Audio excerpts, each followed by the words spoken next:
Thank you all for coming out today and joining us here at this wonderful facility. This has been another great week for our city, and I've been saying all week that it's a tremendous honor to be hosting the Women's Cup. It's a huge for Louisville and shows the capacity we have to grow our goal of becoming the global epicenter for women's soccer. Soccer, as we know, is the world's favorite game. And while we may be known to many as the home of Kentucky Derby and college basketball, we also are known globally as a compassionate city. 5 years in a row, International Model City of Compassion. So when you think about us as the home of Muhammad Ali, Thomas Merton, Ann Braden, Louis Brandeis, the list goes on and on. And today, as a compassionate and welcoming city, the proud home of many diverse cultures, we must recognize the devastating scenes that are unfolding in Afghanistan, especially the humanitarian crisis facing Afghan women and Afghan girls. The Women's Cup organizers and the city feel very strongly the need to offer our support to those struggling at this time of even more humanitarian need.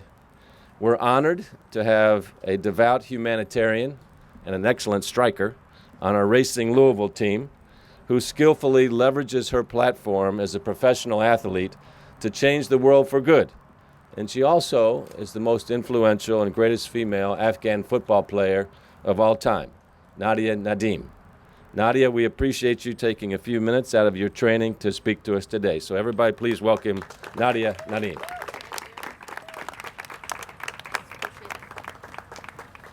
Hello everyone. Thank you so much for showing up like this. I think this is a really amazing thing that you guys are doing. Bunch of people getting together and trying to do what I think is probably the most important thing in being a human, helping the ones who are in need. So really appreciate it. I'm pretty sure that the help is going to be received with open arms. Thank you so much, and I'll do my part as well. Thank you.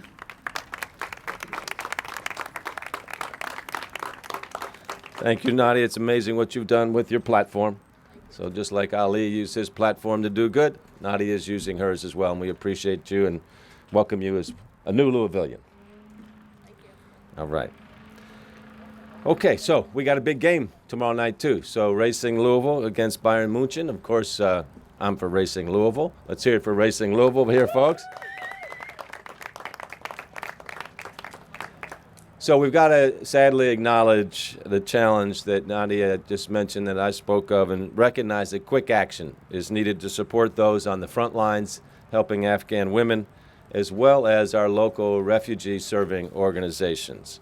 And that's why my wife and I, along with the Women's Cup, Racing Louisville, Augusta and Gil Holland, Owsley and Victoire Brown, Alan Carson, Gloria Football, and Focus, our local beverage company, have started fundraising effort for Afghan girls and women with an initial donation of $40,000 for our valued local resettlement partners, Catholic Charities and Kentucky Refugee Ministries, and to the UN Women for its humanitarian relief efforts to get Afghan women and children to a safe place with food and clothing.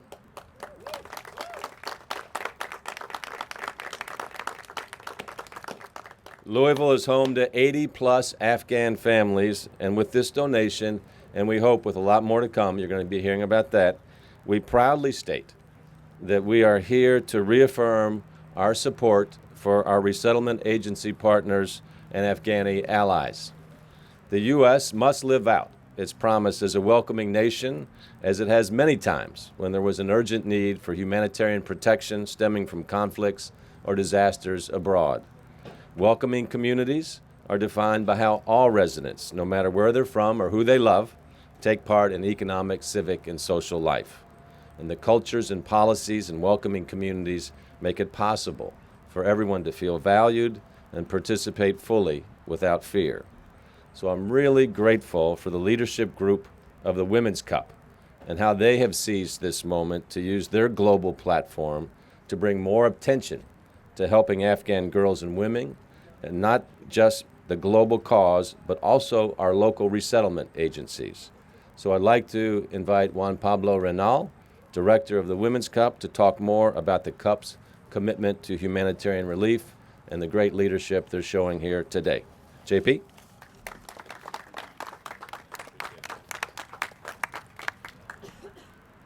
Well, just very quickly to say how honored and proud once again we are to be in Louisville with the Women's Cup, and to tell you that about the Women's Cup is not just a soccer tournament. It is a platform for women. It is a platform for equality, and it's an opportunity to do these kind of things that are beneficial to the community and to the world in general. So whenever we get an opportunity to be able to support, like in this case, the Afghan cause, we're more than thrilled to do it. And to come back here to Louisville every year and be a part of the community at every level and supporting the community at every level. So thank you very much, Mayor, and thank you very much, everyone in Louisville. On behalf of the Women's Cup, we're here to support and to move forward with this great cause.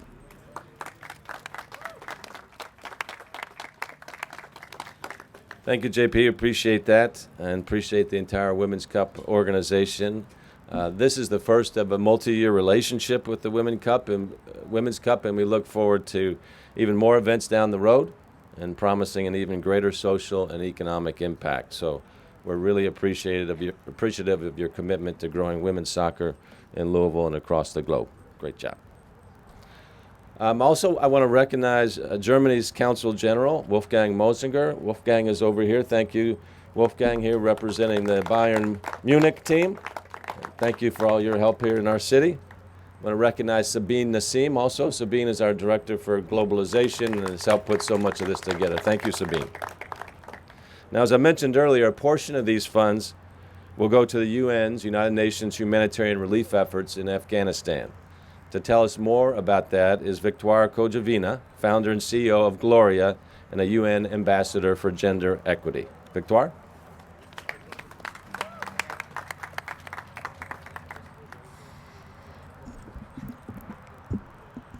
I want to begin by thanking Mayor Fisher for initiating this wonderful effort to help the ones most in need.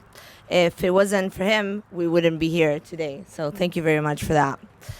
It was not too long ago that I was standing on this very same stage talking about how the organizers of the tournament and myself in my commitment with the United Nations strongly believe that the growth of women's football is a vehicle for the changes and progress we strive for.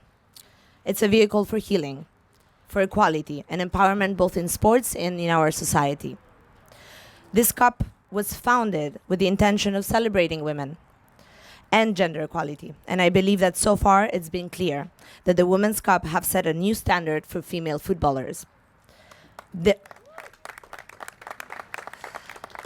rights have been celebrated, and these past few days have shown the world that we're ready for so much more. Unfortunately, we can't say the same for everyone. Over the past 10 days, the succession of Taliban victories over dozens of provincial capitals took Afghan women closer to a past they desperately wanted to leave behind. This is a grim reminder of the heightened threat that they face because of their gender. Women's and girls' rights in Afghanistan must only have one direction, and that is forward. Afghan women have played a pivotal role throughout the history of their country, and it's essential that they continue to do so and that their hard-won rights are protected. I'm proud to announce that UN Women is powering an initiative to relocate Afghan women abroad, where they can start a new life with lodging, food, clothing, and a job. It is now our turn to use women's football and this platform for healing. If you want to join us, a GoFundMe page is being set up right as we speak. So please look out for it on the Women's Cup Instagram accounts and the Gloria Football Instagram accounts. The funds will be distributed in between all three organizations, UN Women, Kentucky Refugee Ministries, and the Catholic Charities of Louisville. I'm very proud and humbled to be a part of this effort and to have witnessed people's enormous generosity and kindness. It's, after all, what brought us all together in the first place. Thank you very much.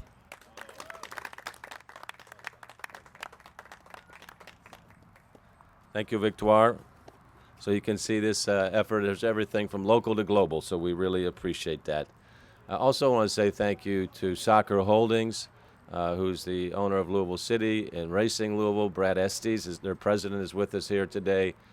Brad and his team have stepped up at every opportunity to not only promote soccer in Louisville, but to promote our youth and to promote women, and we really appreciate that. And Brad will share a few words with us now. Brad? Thank you, Mayor. Devastating things going on in Afghanistan right now, and I want to thank the mayor for his leadership in organizing this fundraising, because without the mayor's efforts, we wouldn't be here today. It happened just literally a couple of nights ago, and all of a sudden we're at $40,000, so I want to thank the mayor for his efforts. We feel like, in many ways, this is what soccer is all about around the world. It's bringing people together from different countries, from different backgrounds, from different socioeconomic classes, if you will, to do good things. And so while we're sad that we have to be doing this, we're really glad that we're in a position to help, and we're glad. Now I want to stop and I want to pivot to the event tomorrow, because I'm really proud of our city. I think this has been a great week for our city, and we've shown great hospitality to PSG and to Bayern Munich. I'm hoping that we don't show so much hospitality tomorrow to Bayern Munich. And I'm asking the folks around Louisville to show up tomorrow and show out. Okay, we really need to pack Lynn Family Stadium. We have a big match. The festivities start at 3 p.m. with the Chicago Red Stars playing against PSG, and then we have the nightcap at 6 p.m. against Bayern Munich. And we hope to see everyone there. Thank you very much.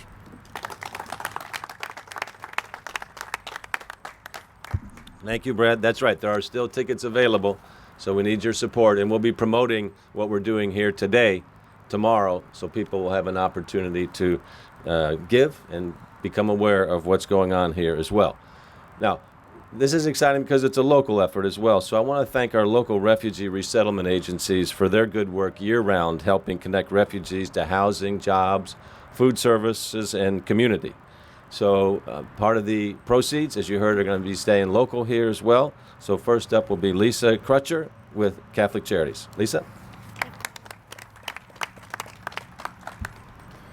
Thank you, Mayor Fisher. I'm Lisa DiGiaco Crutcher. I'm the Chief Executive Officer at Catholic Charities of Louisville. Receiving and resettling refugees is one of the things that we do best at Catholic Charities of Louisville, in part because for us it's personal. Many of our staff and leaders came here to the United States as refugees themselves over the past decades. Catholic Charities of Louisville began resettling refugees here in our community in 1975. At that time, those refugees were coming from Southeast Asia, and we were seeing scenes eerily similar to what we see today in Afghanistan. Today, second and third generation Vietnamese Americans enrich and enliven our community because their grandparents were resettled here in the 1970s. In the 1990s, we received refugees from the Civil War in Bosnia, including two folks who are now among the leadership group at Catholic Charities. At all times in the past 45 years, we have received refugees from around the globe, walking with people in their journey from struggle to self-sufficiency and welcoming them here to their new Kentucky home. So we're eager to welcome new neighbors from Afghanistan, and we're grateful for the support of our work today. We don't yet know how many Afghani families we may be able to assist. We're in close contact with our national partner, the U.S. Conference of Catholic Bishops, which partners with the Department of State. The message we're receiving right now mostly is just hang on, stand by. We don't know enough, but we'll get information to you. The state refugee coordinator who works with me at Catholic Charities of Louisville has been in communication with the staff of the governor in Frankfurt to talk about our incredible capacity to resettle refugees here in this community. You may not know, right now Kentucky is the fourth highest state in the country when it comes to refugee resettlement. We're typically in the top 10. We're number 4 in the last month. So we've already determined at Catholic Charities that our first priority for the funds that we have heard about today will be to provide support for our Immigration Legal Services team to members of the Afghan community who are here in Louisville, who are already reaching out to us, anxious, trying to figure out ways that they can make use of legal channels to assist their relatives, family members, and friends who are still in Afghanistan. So the process is a complicated one, but we've traversed it with many, many other families in the past, and we're honored to be able to do so again. It is truly our privilege to reunite families who have been divided by war. So thank you again to everyone here today for this generous gift to Catholic Charities, and thank you always to everyone in your community for this ongoing support of the important work that we do to welcome refugees here to be part of our city. Thank you. Thank you, Lisa. We are just really blessed to have outstanding resettlement agencies here in our city. And Kentucky Refugee Ministries is the other one with us here today. And John Kohlinger has ably and inspiringly led them, KRM, for the past several years. John? Thank you, Mayor Fisher. The scenes of desperation in Afghanistan that we've seen this past week have been tremendously distressing to witness. Even beyond what's seen in the news, terrible events are occurring. We have Afghan clients walking into our office at Kentucky Refugee Ministries and telling of Taliban reprisal attacks against family members, telling of seizures of homes. People are being hunted. We're getting reports of Afghans who serve the U.S. military and the U.S. government, who have visas to come to the U.S., who are close to the airport but cannot get through. Watching it all unfold, it's as if we're understanding for the first time the depth of meaning behind certain words and phrases. Refugees, persecution, flee the country, I face certain death. Many people in the community have reached out to Louisville's refugee resettlement agencies since the Afghan crisis broke. Some were not previously familiar with our programs. That for decades we have provided persecuted and targeted people from whatever country, whatever religious faith, race, or ethnicity, the opportunity to rebuild their lives here in safety and full opportunity. And that opportunity includes the right to one day take the oath to become naturalized U.S. citizens. So far, KRM has been allocated 3 U.S.-affiliated Afghan families in the past week. None of them have arrived in Louisville yet. We and other resettlement agencies are prepared to receive more, many more. But as you see on the news, the duration and scale of this evacuation is unknown given conditions in Kabul. I think those of us who are fortunate to be born and grow up in the United States sometimes are unaware of how powerfully people across the world believe in such bedrock American ideals as freedom, individual liberty, democracy, equality under the law. It's the refugee who's been denied all those things, who knows their value, who dreams of living in a society based on those shared principles. Those Afghan nationals who made the conscious and risky choice to serve the United States, they believed in those ideals. If we could not help them fulfill those ideals in Afghanistan, we have the obligation to at least provide them the safety and freedom they aspired to here in America. In doing so, we'll be fulfilling more than an obligation. Just as much, we will be fulfilling our own ideal of building our nation by welcoming the persecuted. I thank the Women's Cup, an event which embodies, in all the teams and participants, an event that embodies cooperation among free nations and affirms the equality and achievement of women. I thank the ownership of Louisville FC and Racing Louisville, who from day one have reached out to immigrant and refugee communities in Louisville. And I thank our mayor, Greg Fisher, for his steadfast and compassionate support for refugees in Louisville. Thank you. Thank you, John. Beautiful words. I'd like to recognize Jaime Phillips as well. Jaime, come on up here. He just walked in. Jaime is the founder of the Women's Cup and has been executing all this brilliantly with Juan Pablo Renal. Thank you, Jaime. As Victoire mentioned, the Women's Cup is in the process of setting up a GoFundMe page, so you'll see that later today. We'll put that out on social media, so please put that on your news crawlers and on your websites as well. It's going to be a central point to amplify this message across the globe. And be sure to watch social media for later today for more information on how to easily donate to the charities that we've just heard from. Now, to close out, I'd like to invite my good friend and champion of compassion, the founder of Muslim Americans for Compassion, Dr. Mohammed Babar, to talk more about Louisville's culture of compassion. He's also the founder and chairman of our Compassionate Louisville initiative. So please welcome Dr. Mohammed Babar.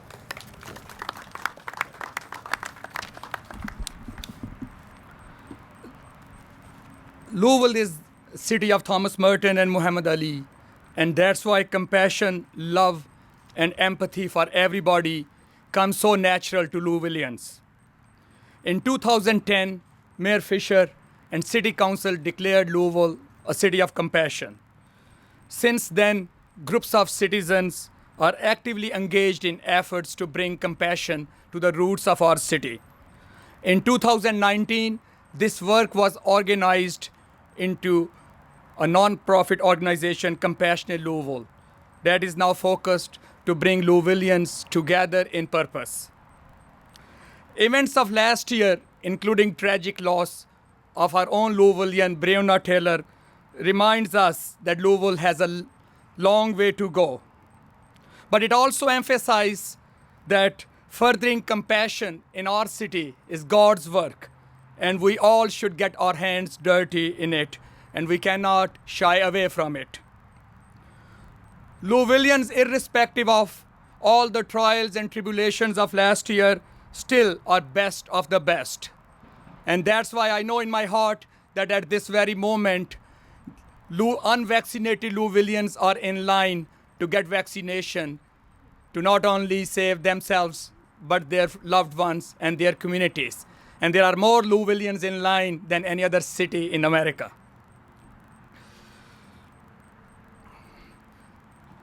Louisvillians have this unique ability to make strangers at home. And my presence today here at podium is the prime example of it. Louisvillians are the most giving of all the America. And that's why, as my friends mentioned, hundreds and thousands of fellow human beings from the conflict-torn countries across the world have taken refuge in Louisville in last 50 years, which is evident by over 130 languages spoken in Jefferson County Public Schools. As we all know, Taliban has a long history of brutality and inhumanity by imposing their version of their faith, a faith that is very sacred to me and that I practice every day in my life. They twist Islam and impose their version of culture on the common people, especially children and women. They have deprived Afghan women to achieve their full human potential in this 21st century. Thousands of our own brave men and women in uniform have given their lives to uphold this freedom, and for which we will be eternally thankful to them and their loved ones.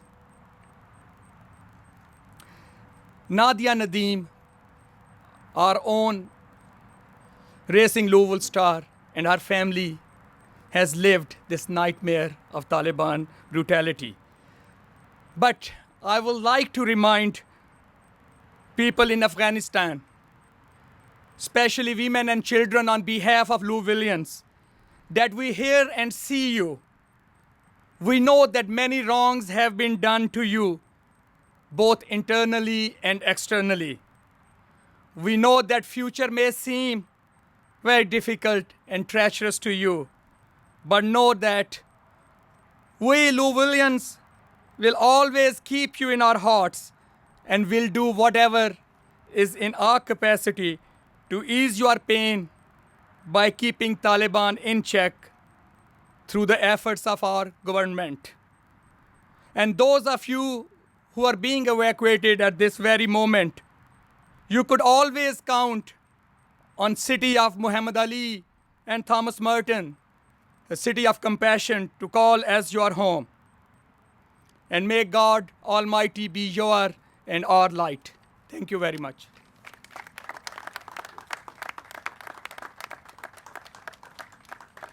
Thank you, Dr. Babar. Louisville is proud to be home of Muhammad Ali, but also Muhammad Babar. Thank you for everything that you do for our city. There we go. And as Muhammad used to use his platform to make the world a better place, this strong action here today by the Women's Cup carries on and hopefully moves other to further take on the human calling for compassion. So I want to thank JP and Jaime for your all's inspiration with the Women's Cup. So you just never know what you do in life and where that's going to lead. But as long as we're all committed to doing good things, more good things will happen. So thank you guys. Thanks everybody for coming out here today.